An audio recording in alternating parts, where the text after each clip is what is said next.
नमस्कार, इन खबर में आपका स्वागत है। कर्नाटक विधानसभा चुनाव के परिणाम आ गए हैं। 136 सीटें कांग्रेस की झोली में गई है, 65 सीटें बीजेपी को मिली है, 19 जेडीएस को, 4 अदर्स को। जब भी किसी चुनाव का परिणाम आता है, जो दल जीतता है वो ये देखता है कि आखिरकार उसका कौन सा मंत्र काम किया, कौन सा फार्मूला काम किया, और जो हारता है वो कहता है कि चूक हो गई, अब इसकी समीक्षा करेंगे कि कहाँ गलती हुई। स्वाभाविक सी बात है कि कांग्रेस जीती है।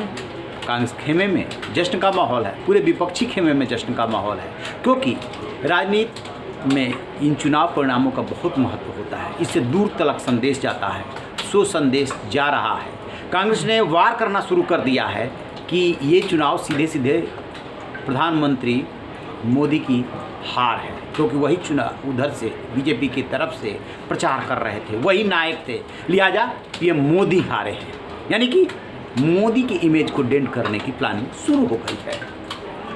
अब दूसरा सवाल कि कांग्रेस कैसे जीती, आखिरकार कौन सा करिश्मा काम किया? क्या राहुल गांधी जो अपनी यात्रा लेकर के निकले थे, भारत जोड़ो यात्रा, उसका असर है, या उन 5 गारंटियों का असर है जो कि आम जनता के लिए इसने वहाँ पर दिया, अपने चुनावी घोषणा पत्र में शामिल किया? कहा जा रहा है कि 5 गारंटी ने इसमें अहम भूमिका निभाई है। ठीक उसी तरीके से जैसे कि 2019 के लोकसभा चुनाव और 2022 के विधानसभा चुनाव जो यूपी का हुआ था, उसमें माना गया कि गरीबों के लिए जो अनाज है, शौचालय है, हर घर को छत है, हर घर को नल है, इन योजनाओं ने काम किया था। वैसे ही 5 गारंटियों के आश्वासन ने भी इसमें काम किया है। आखिरकार वो 5 गारंटी कौन से हैं? तो इसमें गृह ज्योति योजना के तहत हर महीने 200 यूनिट बिजली मुफ्त देने की बात कही गई।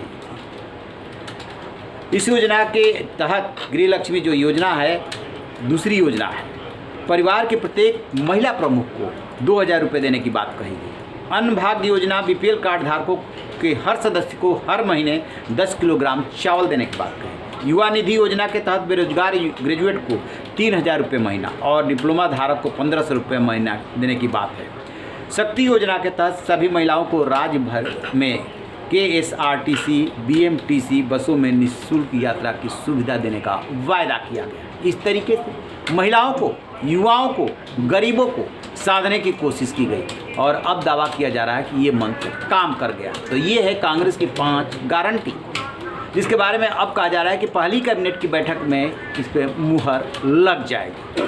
दूसरा सवाल, इसका आर्किटेक्ट कौन, इस जीत का चेहरा किसके सिर?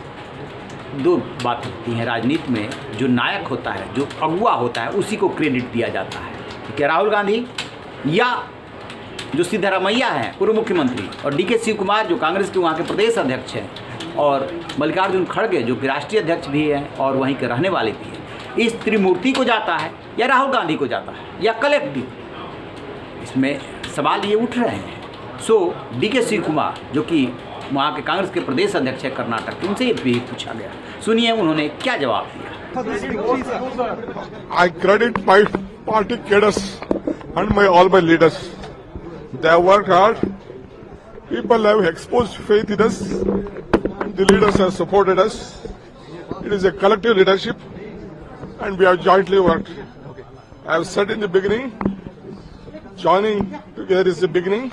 On the day I took the oath, thinking together is the progress, working together is the success. That is what I said on the day.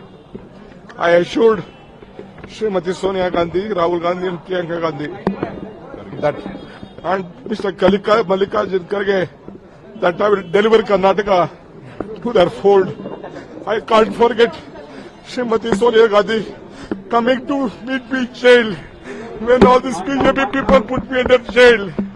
So I rather choose to be in jail than having an office. That is the confidence what Gandhi family and the Congress party in the entire country restored on me. I thank all my leaders in the state, including Mr. Siddaramaiah, all the MLAs, all the party officers and the workers from the block to the booth level who took up the responsibility. It is not one effort, including my ACC office bearers, my general secretaries, in charge general secretaries, secretaries. They work like a block on our office bearers, and all of them are responsible. I have a lot of things to tell. I will come later. I will meet you in my Bharat Jodo Bhavan and I'll meet you. I'll discuss with you. सुना आपने, वो collective responsibility की बात कर रहे हैं, collective credit दे रहे हैं कि सब, लेकिन बात इतनी सी नहीं है। क्रेडिट राहुल गांधी को देने की कोशिश हो रही है, होनी भी चाहिए। राहुल गांधी जम के प्रचार कर रहे हैं। तो अब देखते हैं कि जब कैबिनेट की बैठक होती है तो इस 5 गारंटी पे कैसे मुहर लगती है। अब पीछे से कौन काम कर रहा है? एक नरेश अरोड़ा है जो कई राज्यों में कांग्रेस के लिए चुनावी रणनीतिकार का काम कर रहे हैं और बताया जा रहा है कि इस जीत में उनकी अहम भूमिका है। उन्होंने बहुत पहले इस पर काम शुरू कर दिया था, उन्हीं की प्लानिंग थी 5 गारंटी और उसकी के बदौलत ऐसा माना जा रहा है कि कांग्रेस पहुंची है जीत की दहलीज पर, जहां से उसे मिली है संजीवनी। इसके बाद साल के अंत में 5 राज्यों में विधानसभा का चुनाव है और जो कि सेमीफाइनल होगा और उसके बाद आ जाएगा लोकसभा चुनाव। कांग्रेस की अब कोशिश होगी पीएम मोदी और जो बीजेपी है उसके इमेज को डेंट किया जाए और किसी तरीके से फ्रंट फुट पर आकर के आक्रामक होकर के खेले ताकि 2024 के चुनाव में जीत हासिल कर सके। रहे न बेखबर, देखते रहिए। Thank you.